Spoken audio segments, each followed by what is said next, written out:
नमस्कार दर्शक बंधु पाणीपाग अपडेट रे आपनको स्वागत। दर्शक बंधु देशर पाणीपाग पुणी थरे बदलबार लगी कारण बंगोपसागर रे पुणी सृष्टि होईची आउ एक नुआ लघुचाप यार प्रभाव में गोटे ओएल मार्क लो प्रेशर रूप नबार संभावना रही। मुझे पूर्व भिडियो मानक कही दर्शक बंधु आपन सैटेलाइट इमेज देखिपे बादल एकत्रीकरण यह संकेत दौर कि बंगोपसागर में पुणी एक बड़ लघुचाप सृष्टि हो सारी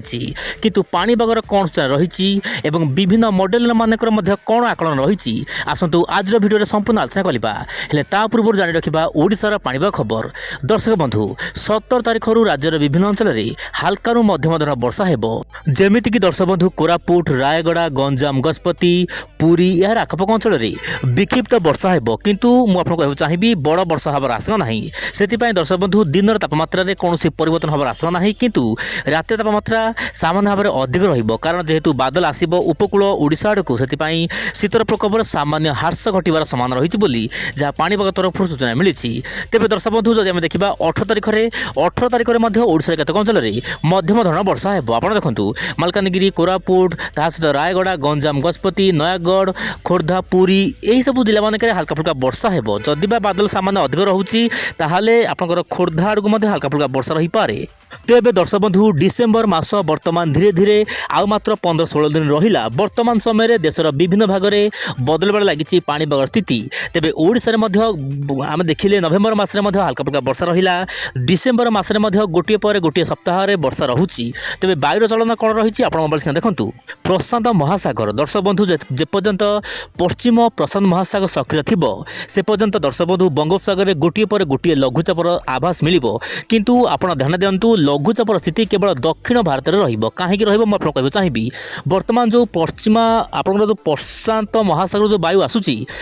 धीरे धीरे उत्तर दिग को गति कर उत्तर पश्चिम दिग को जाऊँगी उत्तर पूर्व मौसुमी जेहेतु सक्रिय रही दर्शक बंधु से यहाँ दक्षिण भारत को जाऊँगी जदि यही समय मध्य मौसुमी वायु था सक्रिय मान दक्षिण पश्चिम मौसुमी वायु ताहले ओडिशा रे जबरदस्त वर्षा हुआ किंतु दर्शक बंधु आप जानते बर्तमान जेहेतु शीत दिन रही शीत दिन में ओडिशा रे उत्तर पश्चिम दिगु जेहेतु ठंडा वायु आसी थाए से राज्य में वर्षा हुए ना जदि दक्षिण भारत में प्रबल वर्षा रोचे लघुचाप होची तार किछि वायु ओडिशा मध्य जाऊँगी से वर्षा होची। बर्तमान आप देखूँ आंडामान तल भाग विशेषकर दक्षिण आंडामान सागर में बर्तमान लघुचाप केन्द्र सृष्टि हो सारी यहाँ धीरे धीरे पश्चिम उत्तर पश्चिम दिगु गति कर मोबाइल स्क्रीन देखूँ आपंकर उत्तर पूर्व दिगु शुष्क वायु आसूले यह जेहेतु आपंकर मिश्रण रही बंगोपसागर सहित से लघुचाप अधिक घनीभूत होवार समान रही लघुचाप घनीभूत हो ओएल मार्क लो प्रेशर रूप नब मु मोबाइल सामान स्कूल डाउन करी दर्शक बंधु आप देखूँ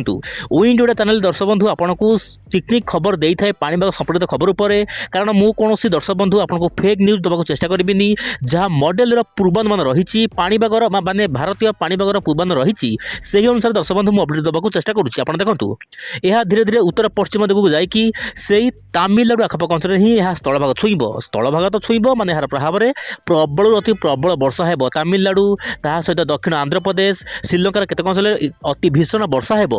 यह सहित दर्शक बंधु आप बादल दृश्य देखूँ किसी बादल आपंकर ओडिशा को जाऊँगी कारण से ही समय मध्य मुझे कहली 17, 18, 19 तारिख मानक ओडिशा हल्का फुल्का वर्षा रहिबो जेहेतु बादल स्थिति बढ़ुची से हल्का फुल्का वर्षा रहिबो किंतु कौन भारी वर्षा हबार संभावना नहीं। तेज दर्शक बंधु बर्तमान आलोचना करवा मॉडल मध्य जेएफएस मॉडल जो रही आपंकर अमेरिकार संस्था जेएफएस मॉडल कौन आकलन कर देखूँ जेएफएस मॉडल आकलन अनुसार बर्तमान जो लघुचाप सृष्टि होती तो ओएल मार्क लो प्रेशर रूप नब जहाँकि अनेक मॉडल मान आकलन करुँच यार प्रभाव में श्रीलंका में प्रबल वर्षा हेब ता सहित आंध्र प्रदेश तामिलनाडु में प्रबल वर्षा रही पारे। सेहीपर दर्शक बंधु ओडिशा किसी बादल आसो जहाँ जेएफएस मॉडल आकलन करुँची सफा सफा कह गले दर्शक बंधु आपंकर पश्चिमबंग पर्यंत हल्का फुल्का वर्षा रहिबो किंतु कौन अंचल में भारी वर्षा हबार आशंका ना केवल दक्षिण भारत को छाड़देले तेज निश्चय पर आप विंड ओडिया चैनल सहित प्रत्येक दिन जड़ित हो रुहतु आगामी दिन में कौन सब नुआ अपडेट आसूची निश्चय पर मुझे आपको अपडेट देवाक चेष्टा करी। तेज दर्शक बंधु जेएफएस मॉडल जमी कहूला पूर्व भिडियो मानक मुझे कही जेएफएस मॉडल कहूँ